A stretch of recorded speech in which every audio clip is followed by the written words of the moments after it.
Hi friends, welcome to my channel. ఈరోజు మనము beans fry ఎలా చేసుకోవాలో చూసేద్దామండి. దానికోసం నేను ఇక్కడ ఒక 3/4 కిలో వరకు బీన్స్ తీసుకొని ఈ విధంగా చిన్న చిన్న ముక్కలుగా కట్ చేసుకొని పక్కన పెట్టుకున్నాను. చాలా టేస్టీగా ఉంటుంది. ఇలా ఒకసారి ట్రై చేసి చూడండి. ఈ ఫ్రై అనేది ఈ విధంగా కట్ చేసుకున్న తర్వాత ఒక గిన్నె తీసుకొని ఇందులోకి మనం కట్ చేసుకున్నటువంటి బీన్స్ ముక్కలన్నీ కూడా యాడ్ చేసుకుందాము.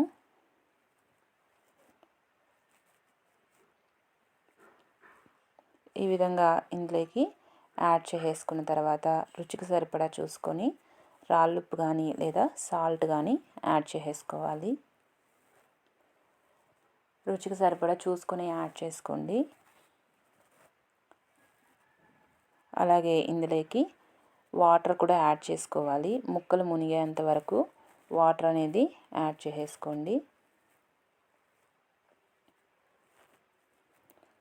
ఈ విధంగా వాటర్ యాడ్ చేసి స్టవ్ మీద పెట్టుకొని స్టవ్ వెలిగించుకొని ఒకసారి మొత్తం కూడా కలిసేలాగా కలిపేసుకొని వీటిని కాసేపు ఉడకనిచ్చుకోవాలి. ముక్కలంతా కూడా మెత్తగా ఉడికేంతసేపు ఉడికించుకుందాము.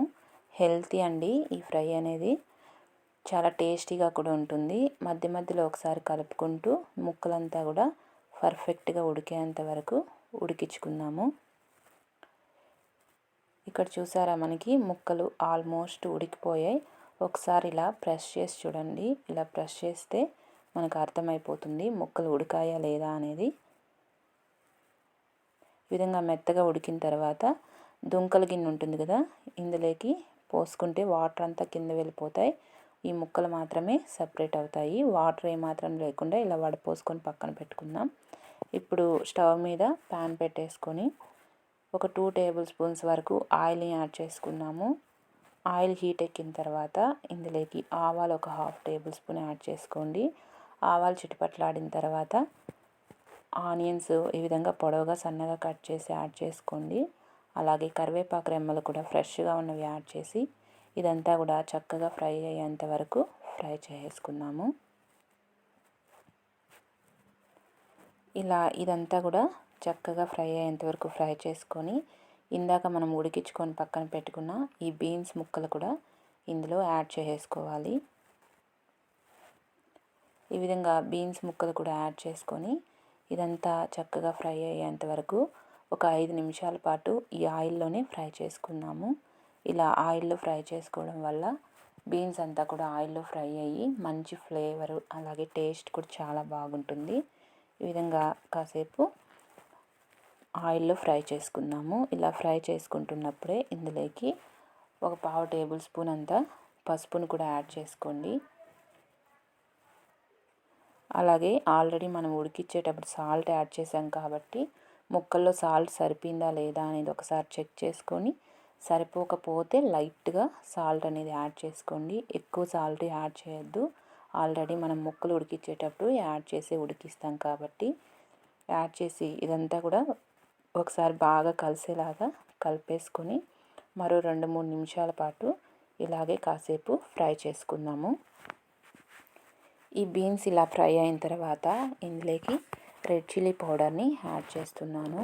మీరు కారం ఎంత తినగలరో చూసుకొని దాన్ని బట్టి రెడ్ చిల్లీ పౌడర్ని యాడ్ చేసుకోండి. నేనైతే ఇక్కడ ఒక 3/4 టేబుల్ స్పూన్ వరకు రెడ్ చిల్లీ పౌడర్ని యాడ్ చేశాను.